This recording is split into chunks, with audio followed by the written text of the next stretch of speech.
Hi dears, welcome back to my channel. എല്ലാവരും സുഖമായിട്ടിരിക്കുന്നു എന്ന് വിശ്വസിക്കുന്നു. ഞാനും സുഖമായിട്ടിരിക്കുന്നു. കുറേ നാളായില്ലേ എന്നെ ഇങ്ങനെ ലൈവായിട്ട് നിങ്ങളൊന്ന് കണ്ടിട്ട്. അപ്പോൾ ഇന്നൊന്ന് നിങ്ങളുടെ മുമ്പിൽ ഒന്ന് പ്രസൻ്റ് ആവാമെന്ന് വിചാരിച്ചു. അപ്പോൾ കുറേ നാളായിട്ട് വയ്യ കേട്ടോ. എൻ്റെ മുഖമൊക്കെ കണ്ടു കഴിഞ്ഞപ്പോഴത്തേലും മനസ്സിലായില്ലേ, എനിക്ക് നല്ല മുഖത്തൊക്കെ നല്ല നീരുണ്ട്, കണ്ണിൻ്റെ താഴെയും കണ്ണിലൊക്കെ നല്ല നീരുണ്ട്. അത് കംപ്ലീറ്റ് ആയിട്ട് അങ്ങോട്ട് വിട്ടു പോകുന്നില്ല. ഈ ഒരു അസുഖം വന്നതിന് ശേഷമാണ് ഈ ഒരു അലർജി ആയിരുന്നു തുടക്കം. അതിനുശേഷം പിന്നെ അങ്ങ് വീസിങ് ആയി, ഭയങ്കര ചെസ്റ്റ് ഇൻഫെക്ഷൻ ആയി, ചുമയായി, അങ്ങനെ കുറേ പ്രശ്നങ്ങളൊക്കെ ഉണ്ടായിരുന്നു. 3 weeks ആയി, കംപ്ലീറ്റ്ലി അങ്ങോട്ട് മാറിയിട്ടില്ല. എന്നാലും ഓക്കെ, എനിക്കിപ്പം അത്യാവശ്യം കുറേശ്ശേക്ക് എൻ്റെ കാര്യങ്ങൾ ചെയ്യാൻ പറ്റുന്നുണ്ട്. അപ്പോൾ ഇന്ന് ഡേ ഇൻ മൈ ലൈഫാണ്. ഡേ ഇൻ മൈ ലൈഫിൽ കൂടുതലും കുക്കിംഗ് ആണ് കേട്ടോ എൻ്റെ കയ്യിൽ വരുന്നത്. കാരണം എന്ന് വെച്ച് കഴിഞ്ഞാൽ എനിക്ക് എൻ്റെ ഇവിടെ ഇപ്പം ഞാനും ഹസ്ബൻഡും മാത്രമേ ഉള്ളൂ എന്ന് ഞാൻ കഴിഞ്ഞ പ്രാവശ്യം പറഞ്ഞായിരുന്നില്ല. അതുകൊണ്ട് ഇതൊക്കെ തന്നെയാണ് വരുന്നത്. പിന്നെ കൂടുതൽ എന്തെങ്കിലും ഞാൻ പുറത്തോട്ടോ വല്ലതൊക്കെ പോകുമ്പോഴത്തേക്ക് കഴിവതും വീഡിയോസ് എടുക്കാനായിട്ട് ഞാൻ ശ്രമിക്കാം കേട്ടോ. പിന്നെ മറന്നു പോവും വീഡിയോ എടുക്കാൻ പലപ്പോഴും. അതാണ് ആക്ച്വലി സംഭവിക്കുന്നത്. അപ്പോൾ ഇന്ന് ഞാൻ കുറച്ച് മാങ്ങാച്ചാറ് ഇടാമെന്ന് വിചാരിച്ചു. അപ്പം ഞങ്ങളുടെ ഇവിടെ അടുത്തുള്ളൊരു ഇവിടെ താമസിച്ചിരുന്നൊരു ആൻറ്റിയുടെ മോളിപ്പം ക്യാൻസറായിട്ട് ഹോസ്പിറ്റലൈസ്ഡ് ആണ്. അപ്പോൾ മോൾക്ക് കുറച്ച് അച്ചാറും കുറച്ച് മീൻകറിയൊക്കെ കഴിക്കാൻ ആഗ്രഹമുണ്ടെന്ന് പറഞ്ഞു. അപ്പോൾ മമ്മി എന്നോട് പറഞ്ഞപ്പോഴത്തേക്ക് കുറച്ച് അവർക്ക് വേണ്ടിയിട്ട് വെക്കാമെന്ന് വിചാരിച്ചു. അപ്പോൾ അവർക്ക് വേണ്ടിയിട്ട് വെക്കുവാണ്. അപ്പം നിങ്ങളുമായിട്ടും കൂടെ വീഡിയോ ഒന്ന് അത് ഉണ്ടാക്കുന്നതൊക്കെ ഒന്ന് ഷെയർ ചെയ്യാമെന്ന് വിചാരിച്ചു കേട്ടോ. അപ്പോൾ ഇങ്ങനെയൊക്കെയായിരുന്നു കാര്യങ്ങൾ. പിന്നെ ആദ്യമായിട്ടാണ് വീഡിയോ കാണുന്നവരെങ്കിൽ ദയവ് ചെയ്തിട്ട് വീഡിയോ ഒന്ന് സബ്സ്ക്രൈബ് ചെയ്യുക. പിന്നെ അതോടൊപ്പം തന്നെ എന്താ പറയുന്നത്, നിങ്ങൾ എൻ്റെ വീഡിയോ കാണുമ്പോഴത്തേക്കും ഇപ്പം തന്നെ ഒന്ന് ലൈക്ക് ചെയ്തേക്കുക. പിന്നെ കഴിവതും യൂട്യൂബിൽ കയറിയിട്ട് തന്നെ വീഡിയോ എടുത്ത് കാണുമ്പോഴാണ് ഈ ലൈക്കൊക്കെ ചെയ്യാൻ പറ്റുന്നത് കേട്ടോ. അല്ലാതെ നമ്മൾ ആ ഒരു ഇതിലെടുത്ത് കണ്ടു കഴിഞ്ഞാൽ നമുക്ക് ലൈക്ക് ചെയ്യാനും ഒന്നും പറ്റത്തില്ല. അപ്പോൾ നിങ്ങൾ എൻ്റെ നോട്ടിഫിക്കേഷൻ കിട്ടുമ്പോൾ യൂട്യൂബിലോട്ട് പോയിട്ട് ആ വീഡിയോ കാണുമ്പോൾ നിങ്ങൾക്ക് ലൈക്ക് ബട്ടണൊക്കെ കാണാൻ പറ്റും. അപ്പോൾ ഒന്ന് ലൈക്ക് ചെയ്തേക്കണം കേട്ടോ.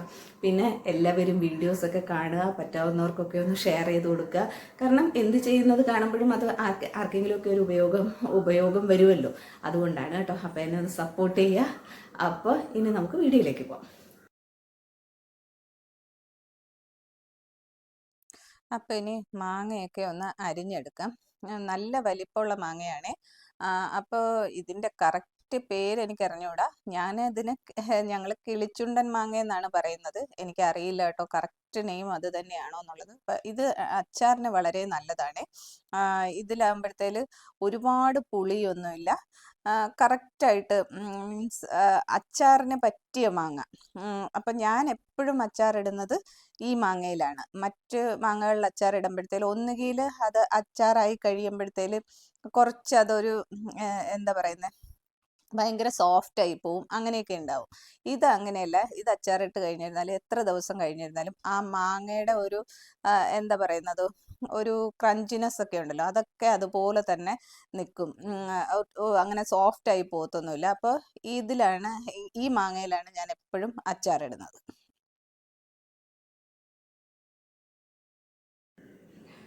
അപ്പോൾ ഞാൻ മാങ്ങയൊക്കെ അരിഞ്ഞെടുത്തിട്ടുണ്ട്. ഇനി ഇത് പെട്ടെന്നാണ് കേട്ടോ, ഇൻസ്റ്റൻ്റ് ആയിട്ട് തന്നെയാണ് ഇത് അച്ചാറിടുന്നത്. ഇങ്ങനെ ഉപ്പിട്ട് കുറേ നേരം വെച്ചേക്കത്തൊന്നുമില്ല. ഉപ്പിട്ട് കഴിഞ്ഞാൽ ഉടനെ തന്നെ അച്ചാറാക്കി എടുക്കാറാണ് പതിവ്. അപ്പോൾ ഇത് കുറച്ച് അധികം മാങ്ങയുണ്ട് കേട്ടോ. അപ്പോൾ ഇത് കുറച്ച് വീട്ടിൽ കൊടുക്കാം, കുറച്ച് ആൻറ്റിക്ക് കൊടുക്കാം, കുറച്ച് ഞങ്ങൾക്ക് എടുക്കാം. അപ്പോൾ അതിന് വേണ്ടിയിട്ടാണ്. അപ്പോൾ നമുക്കിനി കുക്കിങ്ങിലേക്ക് പോവാം. അപ്പോൾ ഈ അരിഞ്ഞ മാങ്ങയിലേക്ക് ഇനി നമുക്ക് ആവശ്യത്തിന് ഉപ്പിട്ട് കൊടുക്കാം കേട്ടോ. അപ്പോൾ കുറച്ച് ഉപ്പ് മുന്നിലോട്ട് നിന്നാലേ അത് കറക്റ്റായിട്ട് മാങ്ങയിൽ പിടിക്കുകയുള്ളൂ. ഇല്ലെന്നുണ്ടെങ്കിൽ ഉപ്പ് കുറഞ്ഞു പോകും. അപ്പം ഞാൻ കുറച്ച് മുന്നിലോട്ട് നിർത്തിയിട്ടാണ് എപ്പോഴും ഉപ്പിടുന്നത് കേട്ടോ. അപ്പോൾ ഉപ്പിട്ടതിന് ശേഷം ഇതുപോലെ നന്നായിട്ടൊന്ന് കുടഞ്ഞ് വെച്ചാൽ മതി. ഇത് അങ്ങനെ കുറച്ച് സമയം അല്ലെങ്കിൽ തലേദിവസം ഒന്നും വെച്ചിട്ട് വെക്കുന്ന, ഉപ്പിലിട്ട് വെച്ചിട്ട് പിന്നെ വെക്കുന്ന അച്ചാറല്ല കേട്ടോ. ഇൻസ്റ്റൻ്റ് ആയിട്ട് തന്നെ ഞാൻ ഇടുന്നതാണ്. ഞാൻ എപ്പോഴും അച്ചാർ അങ്ങനെയാണ് കേട്ടോ ഇടുന്നത്. അപ്പോൾ ഇതിലേക്ക് കുറച്ച് പച്ചമുളകും കൂടെ ഞാൻ അരിഞ്ഞ് ചേർത്ത് കൊടുക്കുവാണ്. പച്ചമുളകും കൂടെ അരിഞ്ഞിട്ടിട്ടുണ്ട്. പച്ചമുളകും കൂടെ നന്നായിട്ട് മിക്സ് ചെയ്തതിന് ശേഷം കുറച്ച് വെളുത്തുള്ളി ഒന്ന് ചതച്ചെടുക്കണം. ഈ അച്ചാറിലേക്ക് ആവശ്യമുള്ള കുറച്ച് വെളുത്തുള്ളി ഒന്ന് ചതച്ചെടുക്കണം. അത് ഞാൻ മിക്സിയുടെ ചെറിയ ബൗളിലിട്ടിട്ടൊന്ന് ചതച്ചെടുത്തു. ഇനിയിപ്പോൾ വേണ്ടത് ഉലുവപ്പൊടി വേണം കേട്ടോ അച്ചാറിന്. ഉലുവപ്പൊടി നോക്കിയപ്പോൾ ഉണ്ടായിരുന്നില്ല, അപ്പോൾ കുറച്ച് ഉലുവ വറുത്ത് പൊടിക്കാമെന്ന് വിചാരിച്ചു. അപ്പോൾ ഉലുവയൊക്കെ ഒന്ന് വറുത്തെടുക്കുവാണേ. അപ്പോൾ ഉലുവയൊക്കെ ഞാൻ പൊടിച്ചെടുത്തിട്ടുണ്ട്. ഇനി ഈ അച്ചാറിലേക്ക് ആവശ്യമുള്ള നമുക്ക് മസാലാസ് ചേർത്ത് കൊടുക്കാം.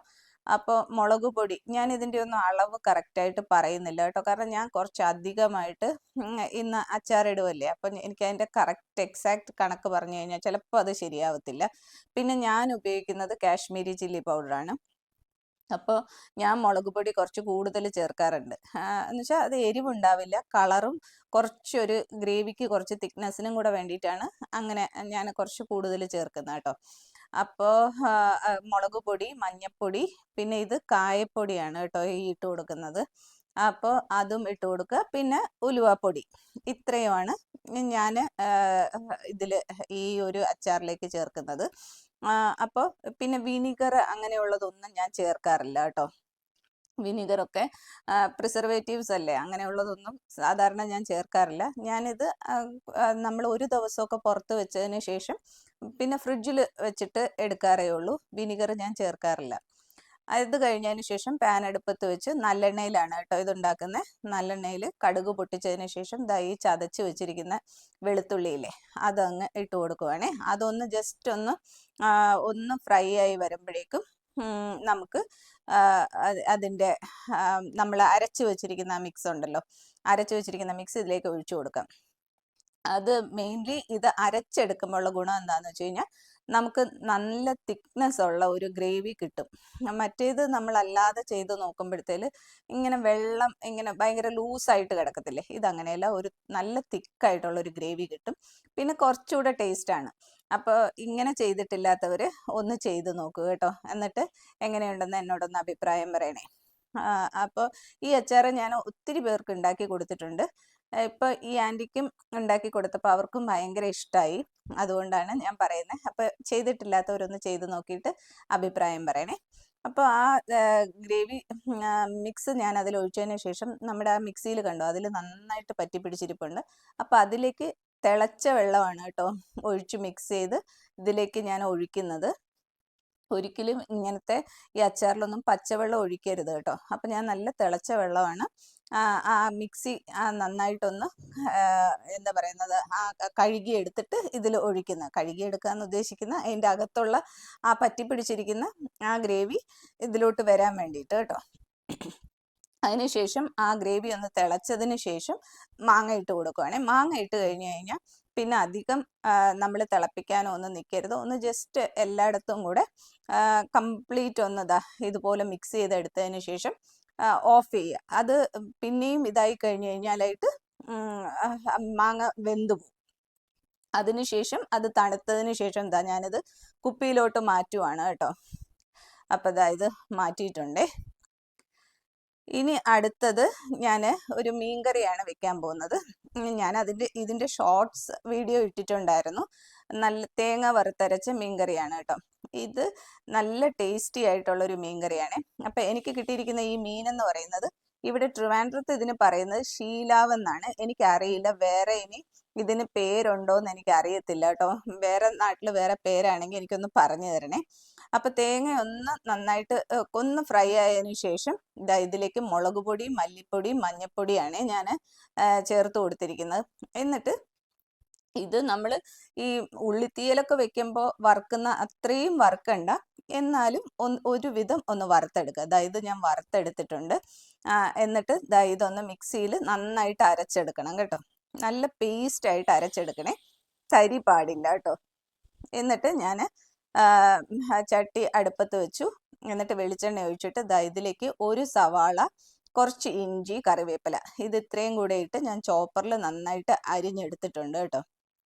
അപ്പോൾ ചോപ്പറിലൊക്കെ അരിഞ്ഞെടുക്കുമ്പോൾ ഗുണം എന്ന് പറഞ്ഞു കഴിഞ്ഞാൽ നല്ല ചെറുതായിട്ട് പൊടിയായിട്ട് അരിഞ്ഞു കിട്ടും. അപ്പോൾ ഉള്ള ഗുണം എന്ന് പറഞ്ഞു കഴിഞ്ഞാൽ നമുക്ക് ഇത് ഇങ്ങനെ സെപ്പറേറ്റഡ് ആയിട്ട് കിടക്കത്തില്ല, ആ ഗ്രേവിയിൽ അതും കൂടി അങ്ങ് ചേർന്നോളും. അതുകൊണ്ട് ഞാൻ എപ്പോഴും ചോപ്പ് ചെയ്താണ് കേട്ടോ ഇടുന്നത്. അപ്പം അത് ഒന്ന് ഫ്രൈ ആയി വന്നതിന് ശേഷം ഈ തേങ്ങ അരച്ചെടുത്ത് ആ മിക്സ് അതിലേക്ക് ഒഴിച്ചു കൊടുക്കുവാണേ. എന്നിട്ട് അതൊന്ന് ഇളക്കി കൊടുക്കുക. എന്നിട്ട് ആവശ്യത്തിനുള്ള വെള്ളം അതും ഈ മിക്സിയിൽ പറ്റിപ്പിടിച്ചിരിക്കുന്ന ആ മിക്സൊക്കെ നന്നായിട്ട്, അതും ഞാൻ പറയുന്ന പോലെ തന്നെ തിളച്ച വെള്ളത്തിൽ തന്നെ ഒന്ന് നമ്മൾ തിളപ്പിച്ച കുറച്ച് തണുത്തായിരുന്നാലും കുഴപ്പമില്ല, പക്ഷെ ഒരിക്കലും പച്ചവെള്ളം ചേർക്കരുത് കേട്ടോ. അപ്പോൾ ഞാൻ തിളച്ച വെള്ളം തന്നെയാണ് അതിൽ മിക്സ് ചെയ്ത് കൊടുക്കുന്നത്. അപ്പോൾ ആവശ്യത്തിനുള്ള വെള്ളമായതിനു ശേഷം അതിന് ശേഷമാണ് കേട്ടോ ഈ പച്ചമുളകും ടൊമാറ്റോയും ഞാൻ ഇടുന്നത്. ചില സമയത്ത് ഞാൻ ടൊമാറ്റോ അല്ലാതെ തന്നെ ഇതിൽ ചോപ്പറിൽ തന്നെ അരച്ച് ചേർക്കാറുണ്ട്. പക്ഷേ ഇന്നത്തേന് ഞാനിങ്ങനെ ടൊമാറ്റോ സെപ്പറേറ്റ് ആയിട്ട് ഇങ്ങനെ അരിഞ്ഞ് ചേർക്കുവാണ് കേട്ടോ. അപ്പോൾ ടൊമാറ്റോയൊക്കെ അരിഞ്ഞ് ഡയറക്റ്റായിട്ട് എനിക്ക് ഇങ്ങനെ വെച്ചിട്ട് അരിയുന്നത് ഒരു ഇതില്ല കേട്ടോ, എനിക്ക് അങ്ങനെ അരിയാൻ അറിയത്തില്ല. ഞാൻ എല്ലാം ഇങ്ങനെ ഈ മറ്റേ കട്ടിംഗ് ബോർഡിൽ വെച്ചിട്ടാണ് അരിയുന്നത് കേട്ടോ. അപ്പോൾ ഇങ്ങനെ അരിയുമ്പോൾ എനിക്ക് ഭയങ്കര ഒരു ടെൻഷൻ ഉണ്ടായിരുന്നു. അതിനുശേഷം ഉപ്പിട്ട് കൊടുക്കുകയാണ് കേട്ടോ, ആവശ്യത്തിന് ഉപ്പിട്ട് കൊടുക്കുക. എന്നിട്ട് കറി നന്നായിട്ട് ഒന്ന് തിളച്ചതിന് ശേഷം മാത്രമാണ് മീനിട്ട് കൊടുക്കുന്നത് കേട്ടോ. അങ്ങനെ അപ്പം നമ്മുടെ കറി ഇനി കറി തിളയ്ക്കുന്നതിന് മുന്നായിട്ട് ഞാൻ കുറച്ച് ഉലുവാപ്പൊടിയും കൂടെ ചേർത്ത് കൊടുക്കുകയാണ് കേട്ടോ. അപ്പോൾ ഞാൻ കണ്ടിട്ടുണ്ട് പല വീഡിയോസിലും ഉലുവ പൊട്ടിച്ചിട്ട് ചെയ്യുന്നത് കണ്ടിട്ടുണ്ട് കേട്ടോ മീൻകറിയിലൊക്കെ. പക്ഷെ ഞങ്ങൾ ഇങ്ങനെയാണ് ചെയ്യുന്നത്, അതുകൊണ്ടാണ്. അപ്പോൾ 2 പീസ് കൊടംപുളിയാണ് ഇട്ട് കൊടുത്തത്. അതിനുശേഷം കറി നന്നായിട്ട് തിളച്ച് വന്നതിന് ശേഷമാണ് മീൻ ഇട്ട് കൊടുക്കുന്നത് കേട്ടോ. അപ്പോൾ മീനെല്ലാം ഇട്ട് കൊടുത്തതിന് ശേഷം ഞാൻ എപ്പോഴും ചെയ്യുന്നത് ഇങ്ങനെയാണ്. ആ ഒരു സ്പൂണ് കൊണ്ട് ഈ ചട്ടിയുടെ സെൻറ്ററിലായിട്ട് ഒന്ന് ഇളക്കി കൊടുക്കും. അപ്പോൾ എല്ലാ ഭാഗവും നന്നായിട്ട് കറി ഇളകി വരും കേട്ടോ. ഇങ്ങനെ എടുത്ത് ചുറ്റിക്കാൻ എൻ്റെ കൈക്കൊരു ചെറിയ ബുദ്ധിമുട്ടുള്ളത് കൊണ്ട് ഞാൻ എപ്പോഴും അങ്ങനെയാണ് ചെയ്യുന്നത്. അങ്ങനെ ചെയ്യുമ്പോൾ മീനൊന്നും പൊട്ടിപ്പോവാറൊന്നുമില്ല കേട്ടോ. അതിനുശേഷം ബാക്കി മീൻ ഞാൻ വറുക്കാനായിട്ട് മിക്സ് ചെയ്യുവാണ്. അപ്പോൾ ഞാൻ ഇങ്ങനെ ചെയ്യുമ്പോഴത്തേല് ഞാൻ സാധാരണ എല്ലാ മീനിലും ഒന്നും ഈ ജിഞ്ചർ ഗാർലിക് പേസ്റ്റ് ചേർക്കാറില്ല, ചില മീനുകളിൽ ചേർക്കാറുണ്ട് കേട്ടോ. അപ്പോൾ ഇന്നത്തേൽ ഞാൻ ഈ മീനിൽ കുറച്ച് ജിഞ്ചർ ഗാർലിക് പേസ്റ്റ് ചേർത്തിട്ടുണ്ട്, കുറച്ച് മുളക് പൊടി, കുറച്ച് മഞ്ഞൾപ്പൊടി, കുറച്ച് കുരുമുളക് പൊടി. കുരുമുളക് പൊടി കുറച്ച് കൂടുതൽ ഇടും കേട്ടോ. കാരണം എന്താ വെച്ച് കഴിഞ്ഞാൽ ഞാൻ പറഞ്ഞില്ലേ, മറ്റേ മുളക് പൊടിക്ക് എരിവില്ല. പിന്നെ ഒരു പിഞ്ചാണ് ഗരം മസാല, അതും കൂടി ഇട്ട് കൊടുക്കും. കൂടുതൽ ചേർക്കില്ല, ഒരു പിഞ്ച് അത്രയും ചേർത്ത് കൊടുക്കും. അപ്പം അതിൻ്റെ ഒരു മീനിൻ്റെ മണത്തിൽ ഒരു ഇതുണ്ടല്ലോ, അതൊക്കെ ഒന്ന് മാറി ഒരു പ്രത്യേക ടേസ്റ്റ് ആവും. പിന്നെ കുറച്ച് വെളിച്ചെണ്ണയും ഉപ്പും കൂടെ ചേർത്ത് കൊടുക്കണം. എന്നിട്ടാണ് കേട്ടോ നന്നായിട്ട് അതൊന്ന് മിക്സ് ചെയ്തെടുക്കുന്നത്. അപ്പോൾ ഇതൊക്കെ എല്ലാവർക്കും അറിയാവുന്നതാണ്. എന്നാലും ഓരോ സ്ഥലത്ത് എല്ലാ കറികളിലും അതെ വ്യത്യാസങ്ങളുണ്ടാവുമല്ലോ. അപ്പം ഞാനിതുപോലെയാണ് ചെയ്യുന്നത്. പിന്നെ ഞാൻ പറഞ്ഞല്ലോ, ഇപ്പോഴും ഞാൻ ഈ ജിഞ്ചർ ഗാർലിക് പേസ്റ്റ് ചേർത്ത് കൊടുക്കില്ല, കാരണം എനിക്ക് അതിൻ്റെ ടേസ്റ്റ് അത്ര ഇഷ്ടമില്ല. അപ്പം ഞാനിതൊക്കെ ഇങ്ങനെ കറക്റ്റായിട്ട് മസാലയൊക്കെ പിടിപ്പിച്ച് വെച്ചിട്ടുണ്ട് കേട്ടോ. ഇനി ഇത് ഫ്രിഡ്ജിൽ വെക്കുന്നതാണ് ഏറ്റവും നല്ലത്. അപ്പം പെട്ടെന്ന് നമുക്ക് നന്നായിട്ട് മസാല പിടിച്ച് കിട്ടും കേട്ടോ. പണ്ടൊക്കെ എനിക്ക് ഒരു ചിന്തയുണ്ടായിരുന്നു, പുറത്ത് വെച്ചാലേ മീനിൻ്റെ മസാല പിടിക്കുകയുള്ളൂ എന്ന്. അങ്ങനെയല്ല, ഫ്രിഡ്ജിൽ വെക്കുമ്പോഴാണ് നന്നായിട്ട് ഇതാവുന്നത് കേട്ടോ. എന്ന് വെച്ച് പുറത്ത് വെച്ചതുകൊണ്ട് കുഴപ്പമൊന്നും ഉണ്ടായിട്ടില്ല. അപ്പോഴേക്കും നമ്മുടെ മീൻകറിയൊക്കെ റെഡി ആയിട്ട് വന്നു. അപ്പോഴേക്ക് ലാസ്റ്റ് അതിലേക്ക് കുറച്ച് വെളിച്ചെണ്ണയും ഒഴിച്ചു കൊടുത്തു, പച്ച വെളിച്ചെണ്ണ. എന്നിട്ട് കുറച്ച് കറിവേപ്പിലയും കൂടി ഇട്ട് കൊടുത്തു കേട്ടോ. അപ്പം നല്ല അടിപൊളി മീൻകറി റെഡി ആയിട്ടുണ്ട് കേട്ടോ. അപ്പം നിങ്ങളും ഈ മീൻകറിയൊക്കെ ഒന്ന് ചെയ്ത് നോക്കുക, എന്നിട്ട് അഭിപ്രായം എന്നോട് പറയുക. ഇനി കുറച്ച് അവിയലും കൂടെ വെക്കാമെന്ന് വിചാരിച്ചു. അപ്പോൾ അവിയൽ എളുപ്പത്തിന് വേണ്ടിയിട്ട് കുക്കറിലാണ് വെക്കുന്നത്. അപ്പോൾ കുക്കറിൽ പച്ചക്കറിയൊക്കെ ഇട്ട് കൊടുത്തു, പച്ചമുളകൊക്കെ ഇട്ട് കൊടുത്തതിന് ശേഷം കുറച്ച് ഉപ്പും കൂടെ ഇട്ട് കൊടുത്തു. എന്നിട്ട് അതിൻ്റെ അവിയലിൻ്റെ ഒരു അരപ്പുണ്ടാക്കുന്നതാണ് കേട്ടോ. അതിലേക്ക് തേങ്ങ, പച്ചമുളക്, കുഞ്ഞുള്ളി, വെളുത്തുള്ളി, കറിവേപ്പില, പച്ചമുളക്, കുറച്ച് മഞ്ഞൾപ്പൊടി, കുറച്ച് ജീരകം, ഇത്രയും ഇട്ട് കൊടുത്തിട്ട് ആണ് ഇതാക്കുന്നത് ഈ അവിയലിൻ്റെ പച്ചക്കറി. എന്നിട്ട് ഞാൻ പ്രഷർ കുക്കറിലെ പച്ചക്കറിയിലും കൂടെ കുറച്ച് മഞ്ഞൾപ്പൊടി ഇട്ട് കൊടുത്തു കേട്ടോ.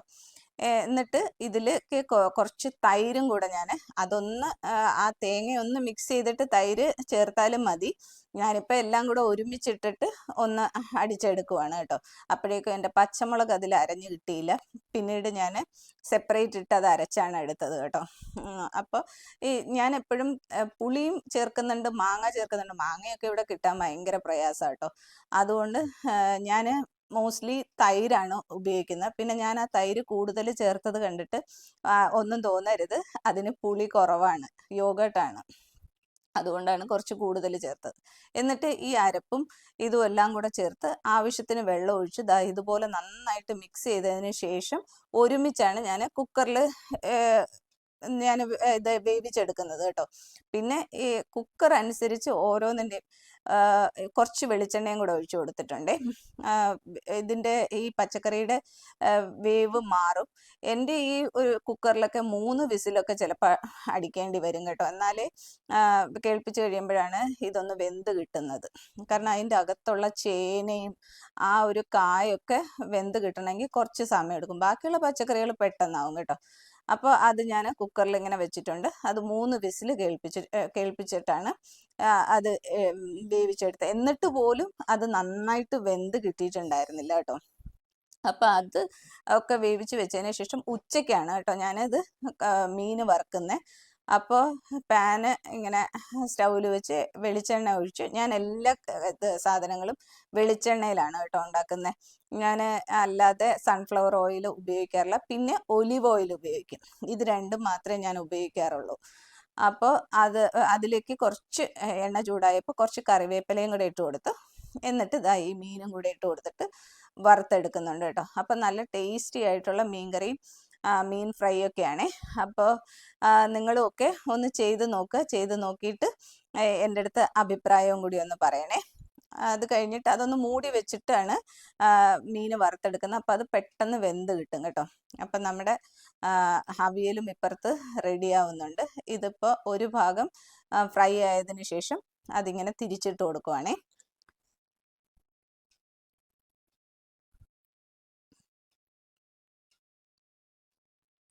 അപ്പം നമ്മുടെ മീനും ഇങ്ങനെ ഫ്രൈ ചെയ്തെടുക്കുവാണ്. അങ്ങനെ അപ്പം ഇന്ന് അവിയൽ, മീൻകറി, മീൻ ഫ്രൈ ഇതൊക്കെയായിരുന്നു ഇന്നത്തെ ഉച്ച ഊണിൻ്റെ വിഭവങ്ങൾ. അപ്പം നമ്മുടെ അവിയലൊക്കെ റെഡിയായി വന്നിട്ടുണ്ട്. ഇനി ഇതിലേക്ക് കുറച്ച് വെളിച്ചെണ്ണയും കുറച്ച് കറിവേപ്പിലയും കൂടെ ഇട്ട് കൊടുക്കുമ്പോഴേക്കും നമ്മുടെ അവിയൽ ഇത് പെട്ടെന്ന് ഉണ്ടാക്കിയെടുക്കാൻ പറ്റുന്നതാണ് കേട്ടോ. ഇങ്ങനെ അവിയൽ ഏറ്റവും ടേസ്റ്റ് എന്ന് പറയുന്നത് മൺചട്ടിയിൽ വെക്കുന്ന അവിയൽ തന്നെയാണ് ഭയങ്കര ടേസ്റ്റ്. പക്ഷേ പെട്ടെന്നൊക്കെ എളുപ്പത്തിന് നമുക്ക് ചെയ്യണമെങ്കിൽ ഇതുപോലെ ചെയ്താൽ മതി. അപ്പം നമുക്ക് പെട്ടെന്ന് അവിയലായി കിട്ടും കേട്ടോ. ഇതിലേക്ക് കുറച്ച് വെളിച്ചെണ്ണയും കൂടെ ഒഴിച്ചു കൊടുക്കുവാണേ. കുറച്ച് ഒഴിച്ചാൽ മതി, കാരണം ആദ്യം കുറച്ച് ഒഴിച്ചിട്ടുണ്ടായിരുന്നു ഞാൻ വെളിച്ചെണ്ണ കുക്ക് ചെയ്യുന്നതിന് മുന്നായിട്ട്. അപ്പോൾ ഇപ്പോൾ കുറച്ച് ഒഴിച്ചിട്ട് ഇതുപോലെ നന്നായിട്ടൊന്ന് ഇളക്കി കൊടുക്കുക കേട്ടോ. അപ്പം നമ്മുടെ അവിയൽ റെഡി ആയിട്ടുണ്ട്. ഇനിയിപ്പം നമ്മുടെ മീനും ഇപ്പം റെഡി ആയിട്ടുണ്ട്. അപ്പോൾ ഇന്നത്തെ വീഡിയോ ഇത്രയൊക്കെ ഉള്ളൂ. അപ്പോൾ വീഡിയോ ഇഷ്ടമായ ലൈക്ക് ചെയ്യാനും ഷെയർ ചെയ്യാനും സബ്സ്ക്രൈബ് ചെയ്യാനും ഒന്നും മറക്കരുത് കേട്ടോ. അപ്പോൾ ഇനി അടുത്ത വീഡിയോയിൽ